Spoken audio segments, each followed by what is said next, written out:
Fine, if you're going to treat me like that, you won't get to see your grandchild.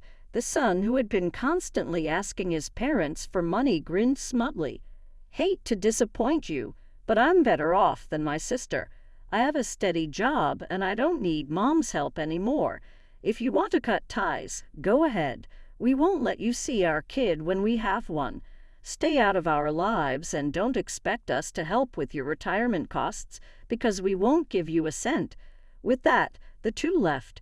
In the end, just as my daughter predicted, all they wanted was to take advantage of me and live a rich life. They even used my desire to see my grandchild to manipulate me. I won't let them control me anymore. My name is Mary, and I'm turning 54 this year.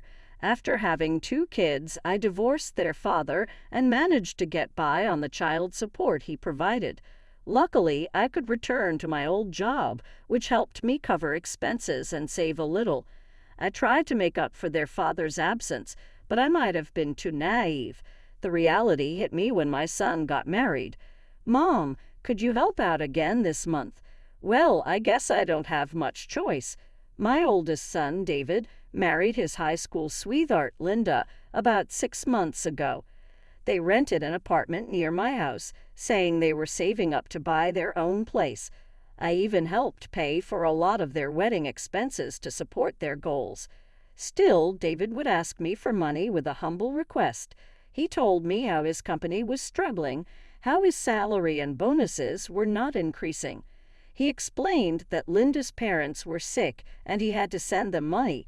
He shared all kinds of problems with me.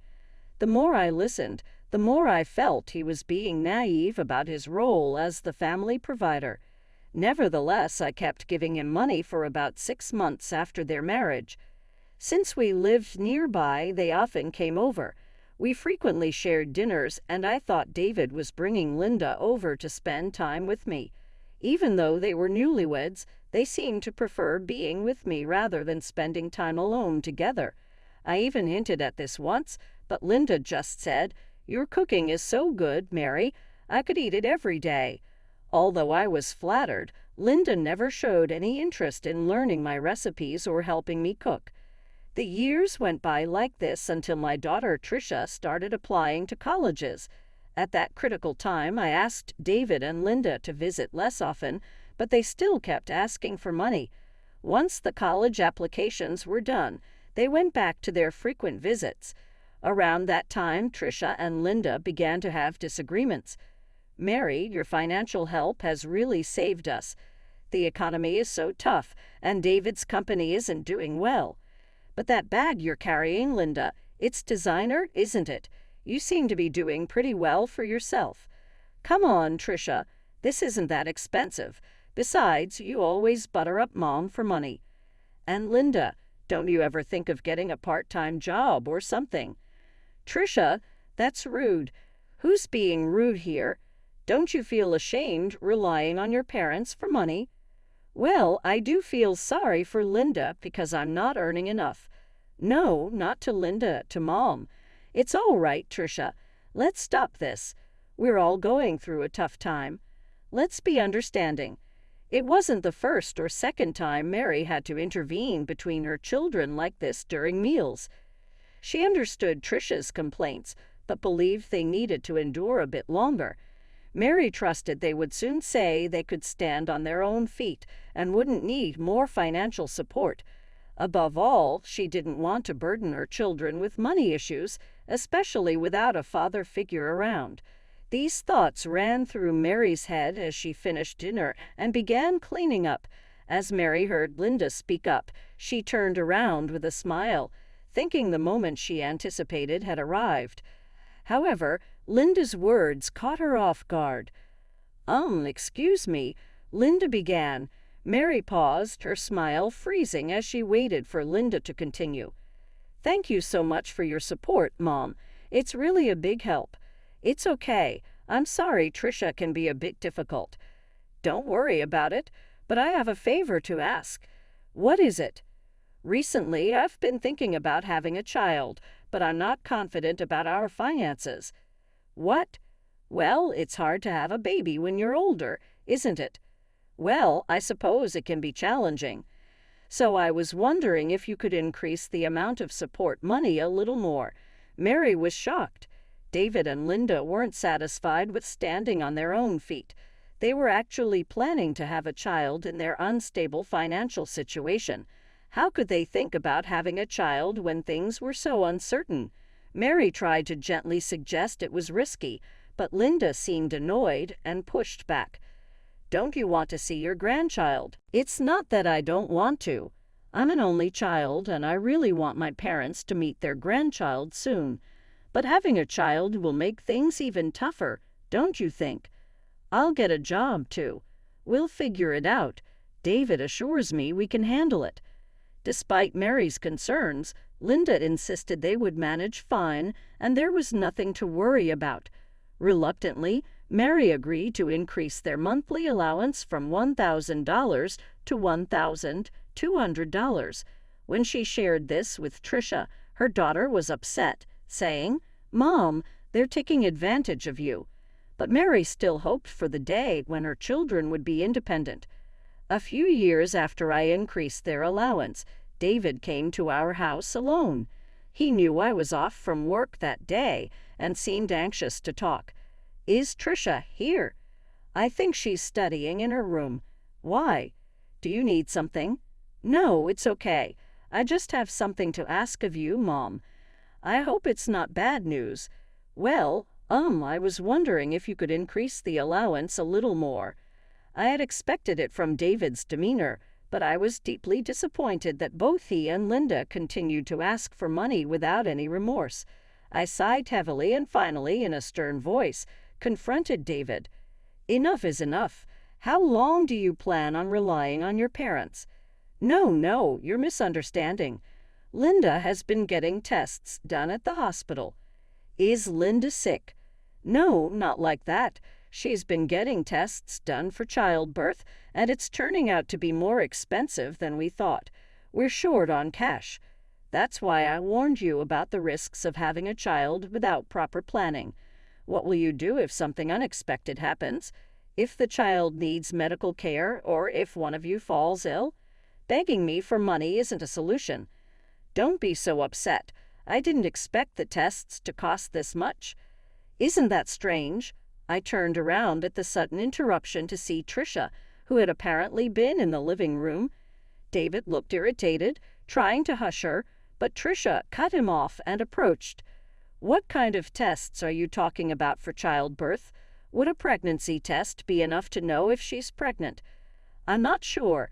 Linda went to the hospital alone. All I know is we're short on money." "Why did you let Linda go alone for something so serious? Usually, couples go together to see the doctor, right? David, you're off today, aren't you?"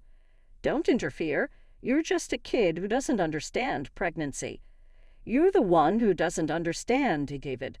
There was some arguing, but David couldn't counter Tricia's points and reluctantly left. While I thought Tricia had a valid argument, I asked her, shouldn't we give them some leeway considering their situation? She sighed at me. "Mom, really, what do you mean? They're just after money. Their excuses are probably not true." "Why would you say that?" Unable to hold back, Tricia went to her room and returned with her smartphone. She showed me several pictures. It was Linda's expensive bag. Linda had claimed it was a cheap one.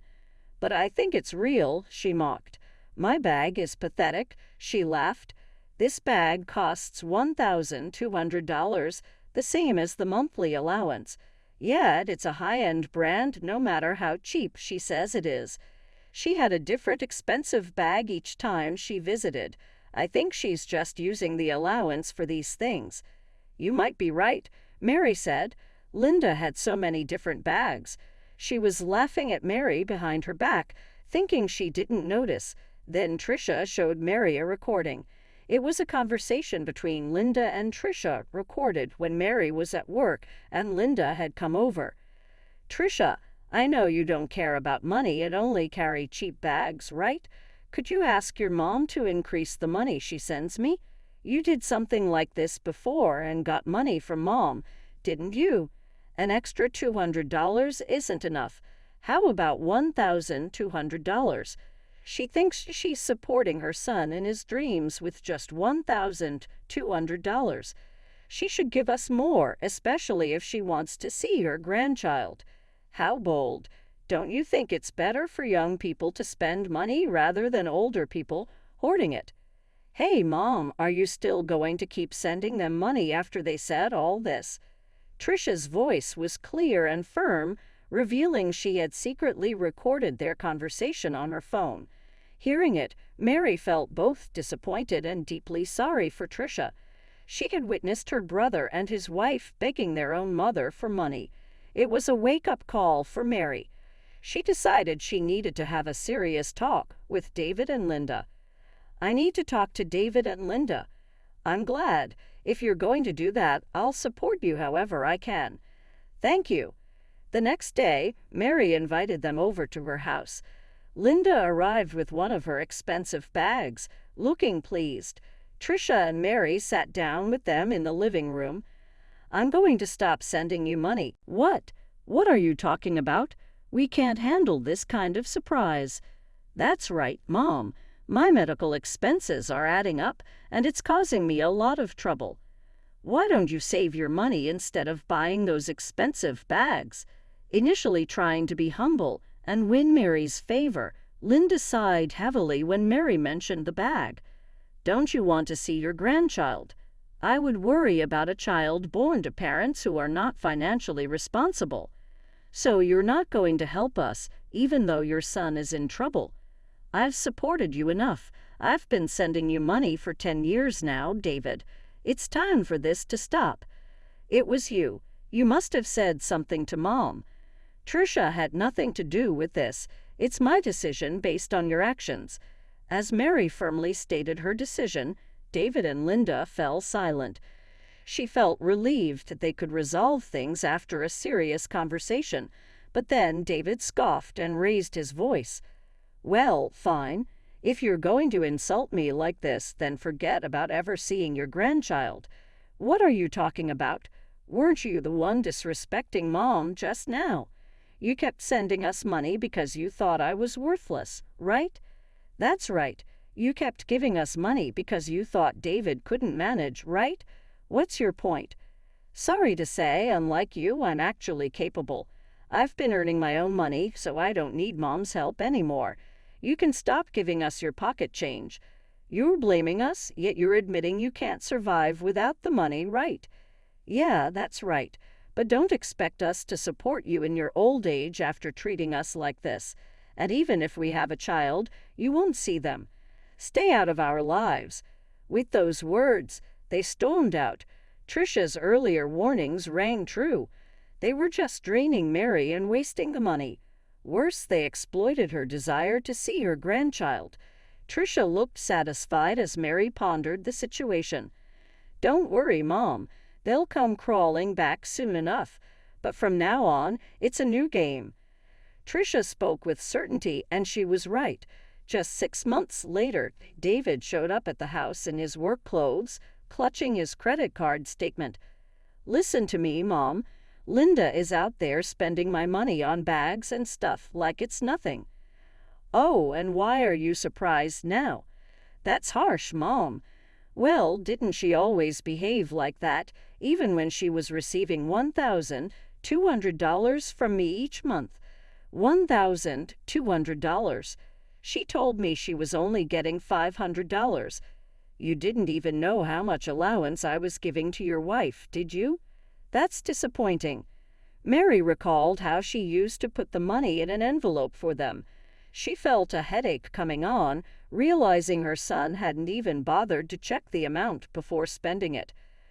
She's spending that $1,200 on all sorts of useless things, and our savings are dwindling fast, David said, exasperated. That's been the pattern. I don't understand why you didn't see it earlier, Mary replied, her words a self-critique of her past actions. David might have understood her feelings now, but he couldn't rein in Linda and continued to rely on Mary for money. Their arguments seemed endless, with Linda's spending outpacing their income. It was unsurprising they couldn't save even with $1,200. $200 a month handed to them. Observing their poor financial management, Mary couldn't help but question where she went wrong in raising them. Yet she continued to follow Trisha's advice, unsure of what else to do. "Mom, I don't know you moved," read the message Mary received about 10 days after the move. Trisha had anticipated that David and Linda would come asking for money again. As a precaution, they sold her house and moved to an apartment near Trisha's workplace. They didn't share their new address with David and Linda. As predicted, David and Linda went to their old place and, finding it empty, sent frantic emails. David's emails were filled with apologies and threats about not caring for Mary in her old age or his children's future. If they're this desperate, I wonder if they treated Linda's parents the same way. I doubt it.